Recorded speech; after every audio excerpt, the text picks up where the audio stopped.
Also ich fand es auch, es war ein sehr wichtiges Spiel für uns, wichtig für die Mentalität, wichtig für den Abstiegskampf. Wir haben alles gegeben, damit wir den Klassenerhalt, dass wir oben bleiben in der Liga.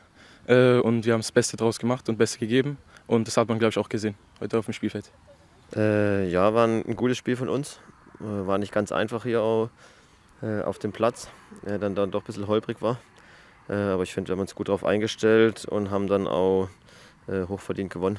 Also die Jungs haben sich die Nervosität nicht anmerken lassen, sondern haben echt Gas gegeben und dann war es auch ein verdienter Sieg.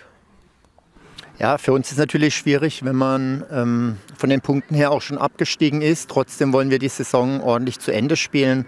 Die Jungs haben sich gut reingehängt. Wir haben das Spiel auch gut begonnen und haben uns auch gut auf den Gegner eingestellt, die viel mit langen Bällen operiert hatten.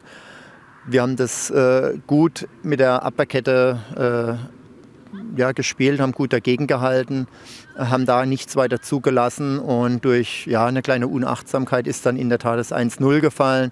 Auch ein individueller Fehler zum 2:0. Und ja, da ist es schwierig für die Mannschaft dann in der zweiten Halbzeit nochmal zurückzukommen. Aber ein Lob an die Mannschaft, die das doch dann gut zu Ende gespielt hat.